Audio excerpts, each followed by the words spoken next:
Class of physics practical के अंदर अगर आप 30 में से 30 चाहते हैं तो ये वीडियो आपके लिए। इस वीडियो में मैं आप लोगों को बताऊंगा कि प्रैक्टिकल एग्जाम में कैसे आप 30 में से 30 ला सकते हैं, साथ में क्या-क्या ऐसी चीजें जो आप लोगों को अवॉइड करनी है, और साथ में 100% वाइवा क्वेश्चन मैं आप लोगों को इस वीडियो में देने वाला हूं। तो चलिए आगे की तरफ बढ़ते हैं, और चैनल को अगर सब्सक्राइब नहीं किया तो फटाफट से सब्सक्राइब कर लीजिए। सबसे पहले मैं आपको बोलूंगा टेलीग्राम चैनल है बेटा, इसको ज्वाइन कर लेना, क्योंकि आपको पीडीएफ वहीं पे मिल जाएगी। बट रुक जाओ, अभी वहां पे पीडीएफ नहीं है, पीडीएफ बाद में पोस्ट करी जाएगी, ठीक है? जब 100 लाइक्स हो जाएँगे, तो सुनील जांगड़ा सर के नाम से टेलीग्राम चैनल है बेटा, ये लिंक डिस्क्रिप्शन में है, फटाफट से जॉइन कर लो, वहाँ पे पीडीएफ अपडेट हो जाएगी प्रैक्टिकल्स क्वेश्चन्स की, ठीक है?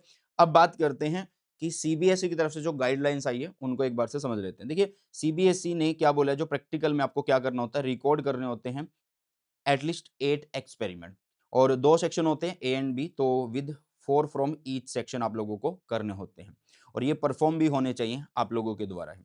इसके अलावा आपको रिकॉर्ड करनी है क्या, एटलीस्ट 6 एक्टिविटीज, मतलब ये प्रैक्टिकल फाइल की बात हो रही है, with 3 each from section A and section B, मतलब दोनों सेक्शन ए और सेक्शन बी में से आपको 3-3 करनी होगी बेटा जी, ठीक है? और ये आपको अपने वाइवा वाले दिन लेके जानी है, मतलब जब आपका प्रैक्टिकल एग्जाम होगा, ठीक है? तो ये तो सिंपल सी एक गाइडलाइन है। अब देखो, जो 30 नंबर है वो क्या सिर्फ़ और सिर्फ़ वाइवा के होते हैं? जी नहीं, वो काफ़ी चीज़ों के मतलब डिस्ट्रीब्यूशन है उसमें, काफ़ी चीज़ों का पार्ट है उसके अंदर, देखो ध्यान से। 30 नंबर को किस तरीके से डिस्ट्रीब्यूट किया गया है सीबीएसई की तरफ से, 2 एक्सपेरिमेंट आपको करने होंगे, दोनों सेक्शन से। लिखने भी होंगे, करने भी होंगे, मतलब करने का मतलब परफ़ॉर्म करने होंगे। तो 7 और 7 मार्क्स के ये हो गए, 14 मार्क्स ये हो गए हैं।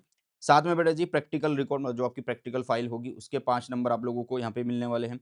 एक एक्टिविटी आपको किसी एक सेक्शन में से करनी होगी, फ्रॉम एनी सेक्शन आपको एक एक्टिविटी करनी होगी, उसके 3 नंबर है। इन्वेस्टिगेटरी प्रोजेक्ट जो है वो बनाना होगा, तो 3 नंबर उसके आपके, और वाइवा जो है उसके आपके पास जो है 5 नंबर होने वाले हैं। तो इस तरीके से जो डिस्ट्रीब्यूशन है वो 30 नंबर का है। हम क्या ये 30 नंबर फुल ला सकते हैं? हाँ भाई, अगर एग्ज़ामिनर ने चाहा और आपका जो स्कूल टीचर है अगर वो चाहेगा, तो आपके 30 में से 30 भी लग जाएँगे। बट ये नहीं है कि यार आपके बिल्कुल ज़ीरो हो जाएँगे या फ़ेल हो जाओगे, ऐसा कुछ नहीं होगा। सबसे पहली बात तो मैं आपको ये बता दूँ। देखो, सबसे पहली बात आपको करना क्या होता है उस दिन, मतलब जो आपका प्रैक्टिकल एग्ज़ाम होने वाला है उस दिन क्या होगा? आपको 2 सेक्शन, मतलब 2 एक्सपेरिमेंट अलाउ कर दिए जाएँगे, अलॉट कर दिए जाएँगे कि ये 2 एक्सपेरिमेंट आपको लिखने हैं और ये 2 एक्सपेरिमेंट आप लोगों को परफ़ॉर्म करने हैं। तो आप कर दोगे और ग्रुप में वो होगा, तो इसमें कोई बड़ी बात नहीं है, ठीक है? लिखने में क्या ही करना होगा आपको, एम क्या है भई, हमारे कौन-कौन से apparatus यूज़ हुए हैं, है ना? वर्किंग क्या है? आपको वहाँ पे जो भी ऑब्जर्वेशन ले रहे हो, मतलब जो भी रीडिंग वगैरह ले रहे हो, उसकी टेबल बना के लिख दोगे, ठीक है? क्या-क्या प्रिकॉशंस यूज़ हुए हैं, साथ में रिज़ल्ट लास्ट में कि ये प्रूव कर दिया आप लोगों ने, है ना? तो इस तरीके से, और जब करो तो बड़ा ध्यान से करना, क्योंकि मोस्टली क्या होगा, वाइवा में क्वेश्चन उसी से रिलेटेड पूछे जाएँगे। जो एक्सपेरिमेंट मोस्टली 101% चांसेस ये होता है, जो एक्सपेरिमेंट आपने लिखे होते हैं, उन्हीं पे ही बेस्ड मतलब मोस्टली क्वेश्चन पूछ लिए जाते हैं, ठीक है? तो जो एक्सपेरिमेंट दिए जाएँ, उन्हें अच्छे से करना, अच्छे से लिखना बेटा जी, ठीक है? अपनी प्रैक्टिकल फाइल लेके जाना, प्रैक्टिकल फाइल बहुत अच्छी बनी हो, इंडेक्स अच्छे से क्लियर हो, आपके टीचर के साइन हो कि हाँ यार, इसने सारे एक्सपेरिमेंट चेक करवा रखे हैं, तो प्रैक्टिकल फाइल आपके पास हो। साथ में एक एक्टिविटी आपके टीचर ने बताई होगी, या जो सीबीएसई ने जो सजेस्ट की हुई है एक्टिविटी, उनमें से एक एक्टिविटी आपको करनी होती है, और ऐसे ही आपकी इन्वेस्टिगेटरी प्रोजेक्ट ये बनाना होता है ना, तो ये बना के रखना है बेटा जी। साथ में अब आ जाते हैं वाइवा के ऊपर, तो 5 नंबर उसके हैं। तो वाइवा में क्या होने वाला है, अभी ध्यान से देखो, मैंने पहले बोला है कि वैसे तो सीबीएसई ने भी यही बोला कि जो एक्सपेरिमेंट दिए जाए बच्चे को करने के लिए, उसी में से ही आपको टॉपिक पूछना है। मान लो गैल्वेनोमीटर का है या व्हीटस्टोन ब्रिज का है, कोई भी, मतलब ऐसा नहीं है कोई टॉपिक, ऐसा मत बोल देना कि सर ये तो डिलीटेड था, आपने क्यों बोल दिया? भाई मैं एक एग्जांपल ले रहा हूँ।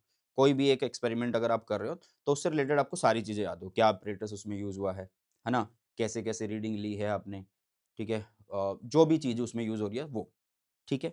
अगर फिर भी तुम्हें लगता है कि नहीं यार, कहीं न कहीं मान लो तुम अटक गए, एक्सपेरिमेंट जब तुमने जो किया और उसके क्वेश्चन बताने में तुम अटक गए, तो तुम सीधा ये भी बोल सकते हो कि सर मुझे ये टॉपिक आता है, या ये 3-4 टॉपिक मैंने तैयार कर रखे हैं अच्छे से, इनमें से आप मुझसे पूछ लो, तो ऐसा भी हो सकता है।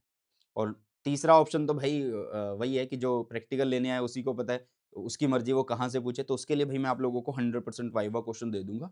वो आपको मिल जाएँगे कहाँ पे? मेरे टेलीग्राम चैनल पे, जैसा कि मैंने आप लोगों को बता दिया है, ठीक है? चलो, अब सुनो भाई साहब, आपको क्या-क्या बातों का ध्यान रखना है उस दिन? एक तो ड्रेस कोड का, प्रॉपर यूनिफ़ॉर्म में जाना है भाई, ठीक है? बाल-बूल अपने सेट हो, ओके, बिल्कुल अच्छे से बन के जाना है।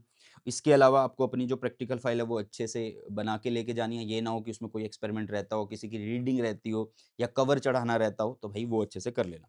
या कहीं से फटी हुई हो, बिल्कुल प्रॉपर मेंटेन हुई हो बहुत अच्छे से। और इसके अलावा डिसिप्लिन उस दिन मेंटेन करना है। मतलब ये ना हो कि तुम प्रैक्टिकल जब कर रहे हो या परफ़ॉर्म कर रहे हो, लिख रहे हो तो शोर-शराबा मचा रखा है।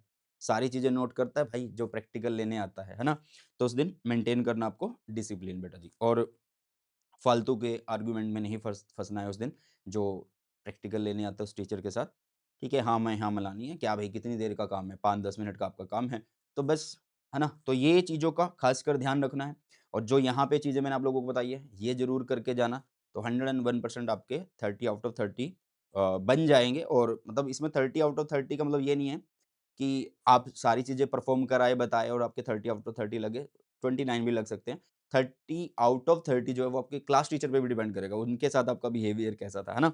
तो 100% वाइवा क्वेश्चन मैं प्रोवाइड कर रहा हूँ बेटा। लिंक डिस्क्रिप्शन बॉक्स में है टेलीग्राम चैनल का, वहाँ पे पीडीएफ मैं दे रहा हूँ। यहाँ पे मैंने 100-150 क्वेश्चन डाले हैं इसके अंदर, तो वो एक बार से ऊपर-ऊपर से देख जाना, वन लाइनर हैं ये, ठीक है? ज़्यादा बड़े-बड़े नहीं हैं, वन लाइनर है, तो आपके काम आ सकते हैं, ठीक है? बाकी इसके अलावा मैंने बता ही दिया कि आपको वाइवा क्वेश्चन कहाँ से मिलेंगे, मतलब कहाँ से पूछे जाएँगे, ठीक है? तो इस तरीके से आप लोग अपने प्रैक्टिकल एग्ज़ाम के अंदर बहुत अच्छा स्कोर कर सकते हैं। चलिए, आई होप कि ये वीडियो आपको अच्छी लगी। अगर अच्छी लगी तो अपने सभी फ्रेंड्स के साथ शेयर ज़रूर करिएगा। सो बाय, टेक केयर, जय हिंद, वंदे मातरम।